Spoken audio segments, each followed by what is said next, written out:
Good morning, children. Children, in the last class, we started a new unit, that is industries in India, and what are the basic facilities required for establishment of industries we tried to understand. And we have come to a conclusion that the basic industries play a very important role in the development of the country. The basic industries like iron, coal, and cement, transportation, banking, these all play very important, and even the infrastructural facilities play a very important role in the development of the country. Now today we shall understand about the location of the industry, where the establishment of industry should take place, what facilities or what factors should be kept in mind while we establish a industry in a particular location. So industrial locations are of complex in nature. These are influenced by various factors like the availability of the raw material, availability of the labor and capital, power and water, even the market, whether it is very near to the market or away from the market. It is rarely possible to find all these factors at one place. So in such places the industries develop, they flourish. Consequently, manufacturing activities tends to be located at the areas which are appropriate place where they can find the factors of production. What are the factors of production, children? Land, labor, capital and organization and technology. These five are considered as factors of production. No production activity takes place without these five factors of production. So where they are available very easily, only in these areas the industries come up, especially the manufacturing units come up. And after an industrial activity starts, urbanization flows around that industry. People get settled down there nearby. So the urbanization follows. Sometimes industries are also located very near to the cities, as well as services such as banking, insurance, transportation, labor consultants and financial advisors, etc. Happens only from the urban areas which is very near to the industry. Many industries tend to come together to make the use of advantages offered by them, and that is the reason why the urban centers known as agglomeration economies have come up today. And today the governments are bringing out another economy called as SEZ, Special Economic Zone, where in a group they can give the incentives to the industries. For example, there is a mega textile park got started in Warangal, where all the textile units can be pulled up and they can be given the incentives by the government. For example, even you can take the pharmaceutical city in Hyderabad, the high-tech city for software parks in Hyderabad. These all are nothing but to pull out all the industries together and to give them the incentives. Incentives mean giving them the tax exemption, or giving them the power freely at a subsidized price, or giving them the land at a subsidized price. These kind of incentives will be given by the state government in order to establish their industries here and provide the employment to the local people. So gradually a large number of industries come together, and in the pre-independence period, when you observe, most of the manufacturing units were located in the cities from the point of view of overseas trade. That means which are very near to the port.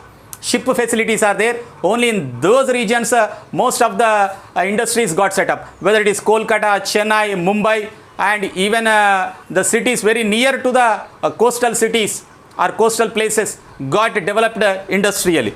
Consequently, there emerged certain pockets of industrially developed urban areas surrounded by a huge agricultural rural hinterland, and as a result of that, today many of the industries got developed around the areas where there is a large agricultural hinterland. What is a hinterland?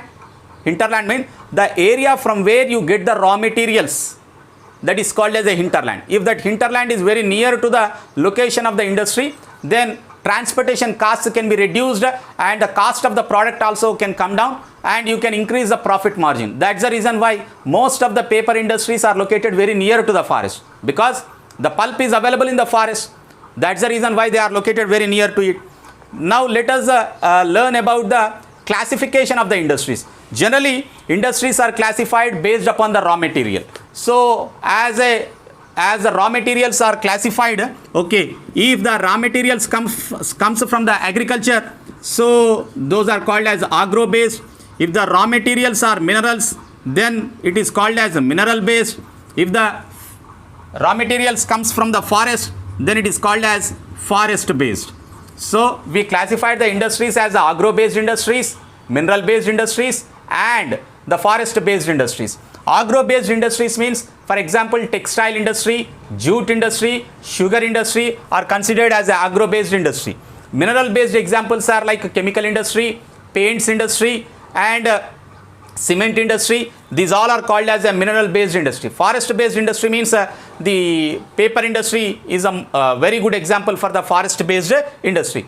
We shall learn about these industries in detail in our class today. So let us start with the textile industry. The textile industry occupies a unique position in the Indian economy as well as in the Indian industries because it is one of the oldest industry in the country. It contributes significantly to the industrial production for nearly 14%, and the employment generation, 35 million people are directly dependent upon the textile industry. This is the second largest after the agriculture. You know, most of the people in the country are dependent upon agriculture, and the second important employment generation sector is the textile industry, where nearly 35 million people keeps on working. The foreign exchange earning also, it is about 24.6% of the foreign earnings are through the textile industry. It contributes 4% to the country's GDP, and it is the only industry in the country which is self-reliant. We need not depend upon the raw material from the other countries. It is the only industry which is a self-reliant industry and complete in the value of chain. That is from the raw material to the highly value-added products. Everything can be done in the country itself. No processing we need to depend upon the other country. So this is how you know it very well. Right from the fiber production or from the cultivation of the cotton fiber to the end of the garment making, everything can be done in India itself.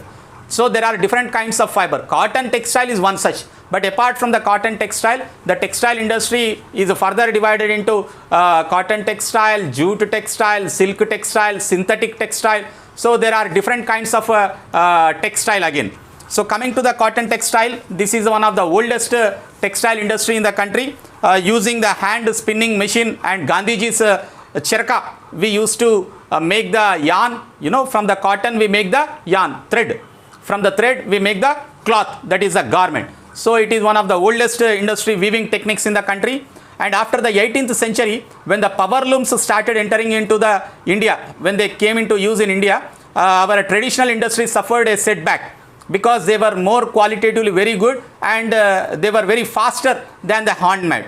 So during the colonial period, because we could not compete with the mill-made cloth of England, which was imported from England, that cloth and the handmade cloth, that was very cheaper than the handmade cloth. Today there are nearly 1600 cotton and human-made fiber textile mills in the country, and about 80% of these are in the private sector, and rest is in the public and in the cooperative sector. Apart from these, there are several thousands of factories with 4 to 10 looms. Okay, small loom industries are also there, for example in Sirisilla and even in Warangal. So you find small factories with 4 to 10 looms also. So in the early years, the cotton textile industry was concentrated only in the cotton growing areas, in the cotton growing belts of Maharashtra and Gujarat. But now availability of the raw cotton, market transport has become accessible, and port facilities, labor availability, moist climate, these all conditions were put in mind before the establishment of the cotton textile industry. They have contributed towards localization also. This industry has close links with the agriculture and provides a living to the farmers also, because cotton is a fiber which is produced through the cultivation, so it provides very close livelihood to the farmers. The cotton ball pluckers and workers engaged in ginning, spinning. You know what is ginning? Removing of the seed from the cotton is called as ginning. So spinning is nothing but making the yarn, and weaving, dyeing means coloring, designing, packing, tailoring and sewing. These all require the labor. So this industry by creating demand supports many other industries such as chemicals and dyes also, mill stores, and in incorporating many other packing materials and in engineering works also. This industry helps other industries. And while spinning continues to be the centralized in Maharashtra and Gujarat and Tamil Nadu, weaving is highly decentralized.